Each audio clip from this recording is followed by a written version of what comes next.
எக்கனாமெட்ரிக்ஸ்னா என்ன அப்படிங்கிறது புரிஞ்சுக்கிறதுக்கு ஃபர்ஸ்ட்டு எக்கனாமெட்ரிக்ஸ் எதுக்காக பயன்படுது, அதோட முக்கியத்துவம் என்ன அப்படிங்கிறத நீங்க புரிஞ்சுக்கணும். எக்கனாமெட்ரிக்ஸோட முக்கியத்துவத்த புரிஞ்சுக்கிறதுக்கு நீங்க என்ன பண்ணணும்னா, ஏற்கனவே எங்க சேனல்ல ஒரு வீடியோ அப்லோட் பண்ணியிருக்கோம். அந்த வீடியோவ போய் பார்த்துட்டு வரணும். ஸோ அந்த வீடியோவோட லிங்க்க வந்து நான் டிஸ்கிரிப்ஷன்ல போடுறேன். ஸோ அந்த வீடியோ பார்த்துட்டு வந்தீங்கன்னா, உங்களுக்கு ஒரு பெட்டர் அண்டர்ஸ்டாண்டிங் இருக்கும். இல்ல எனக்கு வந்து எக்கனாமெட்ரிக்ஸ்னா என்னன்னு தெரியும் அப்படின்னா, இந்த வீடியோவ நீங்க அப்படியே கன்டின்யூ பண்ணலாம். ஒரு எக்கனாமெட்ரிக் ஸ்டடி அப்படின்னு எடுத்துக்கிட்டீங்கனாலே, அதுக்கு ஒரு தனி வெயிட்டேஜ் இருக்கும். ஸோ எக்கனாமெட்ரிக் ஸ்டடி அப்படிங்கிறது வந்து ஓகே ப்ராப்பராக ஒரு குவான்டிடேட்டிவ் ரிசர்ச் அதுக்குன்னு ஒரு தனி மரியாதை, ஒரு ரெஸ்பெக்ட் எல்லாமே இருக்கும். ஸோ இந்த வீடியோ பார்க்குற நீங்கள் ஒரு ரிசர்ச் ஸ்காலராக இருந்தாவோ, இல்லை நீங்கள் வந்து மாஸ்டர்ஸ் தீசிஸ் எழுதணுமோ, இல்லை உங்களோட ரியல் லைஃப்பில் ஒரு எக்கனாமெட்ரிக்ஸ் எப்படி பயன்படுத்த முடியும் அப்படிங்கிறத ஒரு எக்ஸ்பெரிமெண்ட் பண்ணி பார்க்கணும் அப்படின்னு ஆசைப்பட்டீங்கனாலும் இந்த வீடியோ நீங்கள் கடைசி வரைக்கும் பாருங்கள். ஸோ இந்த வீடியோவில் வந்து நம்ம ஒரு எக்கனாமெட்ரிக் ஸ்டடியோட ஸ்டேஜஸ் என்ன, ஒரு எக்கனாமெட்ரிக் கேஸ் ஸ்டடி பண்ணுறப்போ என்னென்ன ஸ்டெப்ஸ் எடுக்கணும் அப்படிங்கிறத பற்றி பார்க்க போகிறோம். ஸோ என் சேனலுக்கு நீங்கள் ஃபர்ஸ்ட் டைம் வந்தீங்கன்னா மறக்காமல் இன்ஸ்பயர் எக்கனாமிக்ஸ்க்கு லைக், ஷேர் அண்ட் சப்ஸ்கிரைப் பண்ணுங்கள். வாங்க வீடியோக்குள்ளே போகலாம்.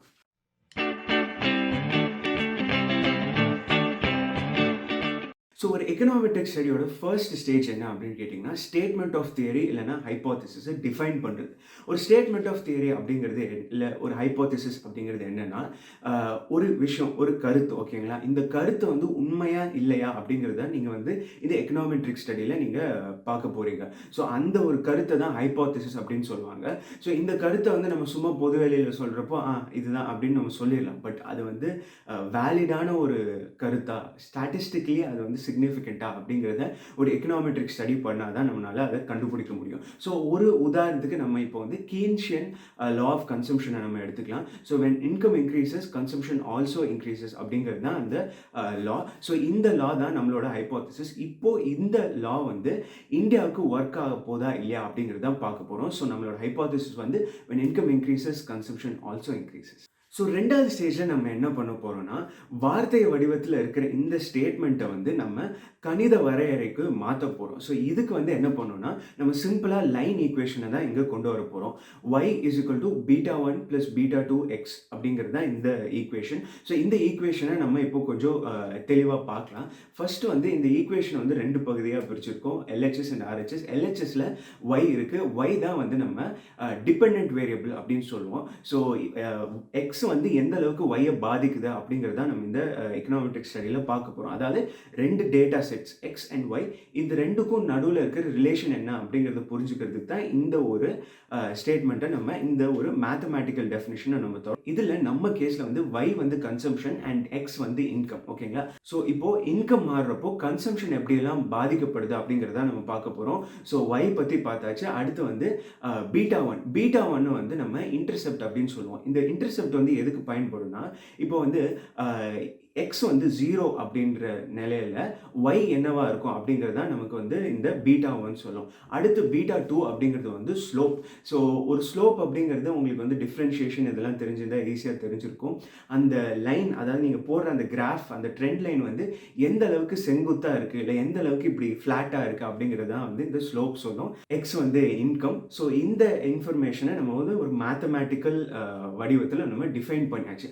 அடுத்த ஸ்டெப் வந்து என்னென்னா, மேத்தமேட்டிக்ஸ்லேருந்து நம்ம இப்போ வந்து ஒரு எக்கனாமெட்ரிக் வடிவத்தில் நம்ம டிஃபைன் பண்ண போகிறோம். ஓகே, எதுக்காக நம்ம வந்து ஒரு எக்கனாமெட்ரிக் வரையறைக்குள்ளே கொண்டு வரணும் அப்படின்னு கேட்டிங்கன்னா, எக்கனாமெட்ரிக்ஸ் வந்து ஒரு ரேண்டம் இன்ஃப்ளூயன்ஸை எப்பயுமே கன்சிடர் பண்ணும். மேத்தமேட்டிக்ஸ் வந்து ஒரு ரிஜிட் ஒரு சப்ஜெக்ட். அது வந்து 2 + 2 4 அப்படிங்கிறது எப்பயுமே வந்து ஒரு சாலிடான ஸ்டேட்மெண்ட்ஸை தான் மேத்தமேட்டிக்ஸ் தரும். பட் எக்கனாமெட்ரிக்ஸ் வந்து அந்த ரேண்டம் இன்ஃப்ளூயன்ஸையும் கணக்கு எடுத்துக்கிறனால நம்ம வந்து எக்கனாமெட்ரிக் வரையறைக்குள்ளே இந்த ஒரு மேத்தமேட்டிக்கல் ஸ்டேட்மெண்ட்டை நம்ம டிஃபைன் பண்ணோம்.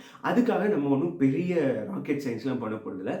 y = β1 + β2 x + ui அப்படின்ற இந்த ஒரு எரர் டேர்மை இன்க்ளூட் பண்ண போகிறோம். இந்த ui வந்து எரர் டேர்ம் அப்படின்னு சொல்லுவாங்க. இது வந்து என்ன பண்ணுன்னா, அந்த ரேண்டம் இன்ஃப்ளூயன்ஸ், இப்போ வந்து ஒரு பெரிய பாப்புலேஷன் எடுத்துக்கோங்க. இந்த பாப்புலேஷனோட இன்கம், கன்சம்ஷன் எல்லாத்தையும் ஸ்டடி பண்ணுறீங்க. அஃப்கோர்ஸ் எல்லாத்தோட இன்கமும் கன்சம்ஷனும் ஒரே மாதிரி இருக்காது. இன்கம் ஒரே மாதிரி இருந்தாலும் கன்சம்ஷன் மாறும் இல்லையா? ஸோ ஒவ்வொருத்தவங்களுக்கும் மாறுற அந்த ஒரு கன்சம்ஷன் என்ன, எந்த அளவில் மாறுது அப்படிங்கிறது தான் இந்த எரர் டேர்ம் வந்து கேப்சர் பண்ணும். ஸோ இதை பற்றின புரிதல் வந்து இன்னும் மற்ற ஸ்டேஜஸ் போக போக உங்களுக்கு இன்னும் தெளிவாக புரியும்னு நம்புகிறேன். ஓகே. இப்போ வந்து எக்கனாமெட்ரிக் மாடல டிஃபைன் பண்ணியாச்சு. அடுத்து நமக்கு வந்து என்ன தேவைன்னா, நம்பர்ஸ் தேவை. இந்த டேட்டா வந்து எடுக்கணும். இந்த டேட்டா வச்சு அடுத்து நம்ம இந்த ரிக்ரெஷன ரன் பண்ண போறோம். ஸோ டேட்டா எங்கேருந்து எடுக்குறது? பொதுவாவே மேக்ரோ எக்கனாமிக்ஸ் அதுவும் குறிப்பா இந்தியாவ பொறுத்தவரைக்கும் மேக்ரோ எக்கனாமிக் டேட்டா வேணும்னா, RBI handbook of statistics on Indian economy அப்படின்ற இந்த ஒரு ஹேண்ட்புக்ல இருந்து தான் பொதுவாவே லேட்டஸ்ட் இந்தியன் எக்கானமி பத்தின டேட்டா எல்லாத்தையும் எடுப்போம். மத்த வெப்சைட்ஸ்ல இருந்தும் எடுக்கலாம். பட் இருந்தாலும் ஆர்பிஐ வந்து it's the most trusted and reliable source. இப்போ என்கிட்ட income data X and consumption data Y ரெண்டுமே இருக்கு. ஸோ இதை வச்சு அடுத்த ஸ்டேஜுக்கு நான் ப்ரொசீட் பண்ண போறேன். அடுத்த ஸ்டேஜ் தான் எஸ்டிமேஷன் ஸ்டேஜ். ஸோ எஸ்டிமேஷன் ஸ்டேஜில் தான் நம்ம இந்த ஆக்சுவல் ரிக்ரெஷனை ரன் பண்ண போறோம். அதுக்கு அடுத்த ஸ்டேஜ் தான் நம்ம இன்டர்பிரட் பண்ண போறோம். ஸோ ஃபர்ஸ்ட் வந்து ரிக்ரெஷனை எப்படி சிம்பிளாக எக்ஸல்ல ரன் பண்றது அப்படிங்கிறத பார்க்கலாம். ஸோ இப்போ எக்ஸல்ல ரிக்ரெஷன் எப்படி ரன் பண்ணுறது அப்படிங்கிறத பார்க்க போகிறோம். அதுக்கு முன்னாடி இந்த டேட்டாவை பற்றின ஒரு பேசிக் ஐடியா, ஒரு பேசிக் அண்டர்ஸ்டாண்டிங் கிடைக்கிறதுக்கு நான் என்ன பண்ண போகிறேன்னா, இந்த டேட்டாவை வந்து நான் ஃபஸ்ட்டு பிளாட் பண்ண போகிறேன். ஸோ பிளாட் பண்ணுறதுக்கு நான் வந்து இங்கே ரெக்கமெண்டட் சார்ஜ் போகிறேன். ஸோ இங்கே பார்த்தீங்கன்னா தெரியும் உங்களுக்கு, ஓவராலாக பார்த்தீங்கன்னா when income increases consumption also increases அப்படிங்கிற அந்த ஒரு இது வந்து இங்கே சாட்டிஸ்ஃபை ஆகுது. ஏன்னா இந்த எக்ஸ் ஆக்சிஸில் பார்த்தீங்கன்னா இன்க்ரீஸ் ஆக ஆக ஒய் ஆக்சிஸோட குவான்டிட்டிஸுமே இன்க்ரீஸ் ஆகுது. இதை இன்னும் ஒரு தெளிவான அண்டர்ஸ்டாண்டிங்க்கு நான் வந்து ட்ரெண்ட் லைனை இன்க்ளூட் பண்ணுறேன். ட்ரெண்ட் லைன் வந்து அப்வர்ட் ஸ்லோப்பிங்காக இருக்குது. ஸோ இதுலேயே நம்ம வந்து சொல்லிடலாம் நம்மளோட ஹைப்போதசிஸ் உண்மை தான் அப்படிங்கிறது. பட் இருந்தாலும் நம்ம வந்து நம்பர்ஸை வச்சு அதை ப்ரூவ் பண்ண போகிறோம். ஸோ அதுக்கு நம்ம என்ன பண்ண போகிறோம்னா ஒரு ரிக்ரெஷன் ரன் பண்ண போகிறோம். ஸோ ரிக்ரெஷன் ரன் பண்ணுறதுக்கு நான் டேட்டா டேபுக்கு போய்க்கிறேன். அதில் டேட்டா அனாலிசிஸ் சூஸ் பண்ணுறேன். டேட்டா அனாலிசிஸில் நீங்கள் ஸ்க்ரால் பண்ணி கொஞ்சம் கீழே வந்தீங்கன்னா ரிக்ரெஷன் ஆப்ஷன் இருக்கும். இந்த ரிக்ரெஷன் ஆப்ஷன் ஓகே ப்ரெஸ் பண்ணிவிட்டு அடுத்து நான் வந்து எக்ஸ் இன்புட் ரேஞ்ச் தரணும். இன்புட் ரேஞ்சை வந்து சூஸ் பண்ணுறப்போ அந்த லேபிளோட சேர்த்து சூஸ் பண்ணுங்கள். X input range and Y input range வந்து நான் கன்சம்ஷன் லேபிளோடு சேர்த்து சூஸ் பண்ணுறேன். இது பண்ணதுக்கப்புறம் உங்களுக்கு என்னென்ன வேணும் அப்படிங்கிறத பொறுத்து நீங்கள் வந்து இங்கே டிக் பண்ணிக்கலாம். எனக்கு வந்து அந்த ரெசிடியூவல் அந்த அவுட்புட் மட்டும் வேணும். எனக்கு வந்து ரெசிடியூவல் பிளாட்டு இந்த தேவையில்லாத விஷயங்கள்லாம் வேணாம். ஸோ ஓகே ப்ரெஸ் பண்ணேன்னா அடுத்த பேஜில் எனக்கு அடுத்த ஷீட்டில் வந்து எனக்கு இது வந்துடும். ஸோ இதுதான் வந்து அவுட்புட் டேபிள் அப்படின்னு சொல்லுவாங்க. ஸோ இந்த அவுட்புட் டேபிள் தான் ரொம்ப ரொம்ப முக்கியம். எக்ஸாம்ஸில் கூட பொதுவாகவே இந்த அவுட்புட் டேபிளை கொடுத்துட்டு நம்மளை வந்து அனலைஸ் பண்ண சொல்லுவாங்க. மோஸ்ட்டாக கேள்விகள் எல்லாம் இந்த சம்மரி அவுட்புட்டை வச்சு தான் வரும். ஸோ இதில் வந்து நிறையா இன்ஃபர்மேஷன் இருக்குது. பட் நம்ம குறிப்பிட்ட இன்ஃபர்மேஷனை பற்றி மட்டும்தான் பார்க்க போகிறோம். ஃபஸ்ட்டு நம்ம பார்க்க வேண்டிய இன்ஃபர்மேஷன் என்னன்னா ஆர் ஸ்கொயர். ஆர் ஸ்கொயர் என்ன சொல்லுதுன்னா எக்ஸில் இருக்கிற வேரியேஷன் வந்து எந்த அளவுக்கு எக்ஸ்பிளைன் பண்ணப்பட்டிருக்கு அப்படிங்கிறது தான். அதாவது இந்த ரெண்டு டேட்டாவுக்கும் இருக்கிற வேரியேஷனை எந்த அளவுக்கு எக்ஸ்பிளைன் பண்ணப்பட்டிருக்கு அப்படிங்கிறது தான் ஆர் ஸ்கொயர் சொல்லும். ஆர் ஸ்கொயர் வந்து 0 to 1 இருக்கும். ஆர் ஸ்கொயர் 0.92 அப்படிங்கிறது வந்து ரொம்ப ரொம்ப ஒரு நல்ல நம்பர். ஏன்னா 92% ஆஃப் வேரியேஷன் வந்து நமக்கு இந்த மாடலில் எக்ஸ்பிளைன் பண்ணப்படுது. ஸோ அதுக்கு அடுத்து நம்ம பார்க்க போகிற முக்கியமான விஷயம் என்னென்னு கேட்டிங்கன்னா கோஎஃபிஷியன்ட். நம்ம எக்கனாமெட்ரிக் மாடலை டிஃபைன் பண்ணுறப்போ நான் வந்து என்ன சொன்னோம், y is equal to β1 + β2 x + u அப்படின்னு சொன்னோம். ஸோ அதுதான் வந்து இங்கே. ஸோ இதில் y இஸ் ஈக்குவல் டு இந்த β1 அதுதான் அந்த இன்டர்செப்ட். ஸோ β1 வந்து இந்த நம்பர் அண்ட் ஸ்லோப் வந்து இந்த நம்பர். ஸோ இதை வச்சு நம்மளோட மாடலை டிஃபைன் பண்ணோம்னா y is equal to 4006174.062 + 7.1703855555 x + ui அப்படி தான் இந்த நம்மளோட மாடல் டிஃபைன் பண்ண போகிறோம். ஸோ இந்த வேல்யூஸ் எல்லாத்தையும் பார்த்தாச்சு. அடுத்து நம்ம பார்க்க போகிற முக்கியமான value significance of the P value. So இந்த வேல்யூ வந்து முக்கியமானது. இதுதான் வந்து நம்மளோட டெஸ்ட் ரொம்ப சிக்னிஃபிகண்ட்டாக இல்லையா அப்படிங்கிறத சொல்லும். 0.095க்குள்ளே இருக்கிற எந்த ஒரு அதுக்கு கீழே இருக்கிற எந்த நம்பருமே ஒரு சிக்னிஃபிகண்ட்டான ஒரு வேல்யூ தான். ஸோ நம்மளோட டெஸ்ட்டும் சிக்னிஃபிகண்ட் தான். ஸோ இதுக்கப்புறம் நம்ம மற்ற டெஸ்ட்ஸும் யூஸ் பண்ணி நம்மளோட சிக்னிஃபிகன்ஸை பார்க்கலாம். பட் இருந்தாலும் இந்த ஒரு சிம்பிள் ரிக்ரெஷனுக்கு இந்த டெஸ்ட் போதும்.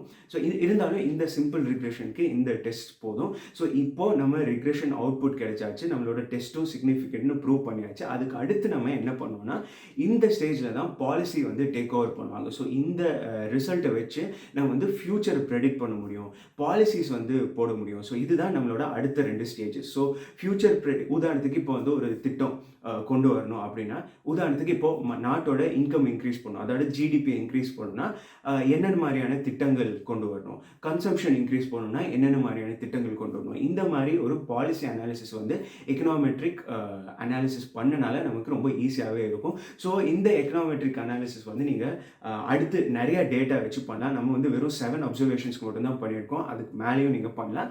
அண்ட் நிறைய இண்டிபெண்டன்ட் வேரியபிள்ஸ் கூட நீங்கள் இன்க்ளூட் பண்ணலாம். அதை வந்து மல்டிபிள் ரிக்ரெஷன் அப்படின்னு சொல்லுவாங்க. ஸோ அதோட ப்ரொசீஜரும் மோரல்லி சேம் தான். ஸோ இந்த வீடியோ உங்களுக்கு பிடிச்சிருக்கும்னு நினைக்கிறேன். கண்டிப்பாக நம்ம பண்ண இந்த ரிக்ரெஷனை நீங்கள் உங்களோட வீட்டில் ப்ராக்டிஸ் பண்ணி பாருங்கள். ஒரு சிம்பிள் டேட்டா எடுத்துகிட்டு பண்ணுங்கள். நான் என்ன பண்ணுவேன்னா, என்னோடய ஸ்டடி ஹார்ஸை வச்சு நான் என்னோடய எக்ஸாம் மார்க்ஸை வச்சு ஒரு ரிக்ரெஷன் ரன் பண்ணுவேன். ஸோ இந்த மாதிரி சிம்பிள் ரிக்ரெஷன்ஸ் நீங்களும் உங்களோட வீட்லேயே ரன் பண்ணலாம். ஸோ இந்த வீடியோ உங்களுக்கு பிடிச்சிருக்கும்னு நினைக்கிறேன். அடுத்ததாக இந்த சீரீஸ் ஆஃப் எக்கனாமெட்ரிக் வீடியோஸை கண்டினியூ பண்ணணுமா வேண்டாமா அப்படிங்கிறது கீழே இருக்கிற கமெண்ட் செக்ஷனில் டைப் பண்ணுங்கள். ஸோ அடுத்ததாக வேறு ஒரு புது டாப்பிக்கோடு உங்களை சந்திக்கும் வரை this is Praveen signing off.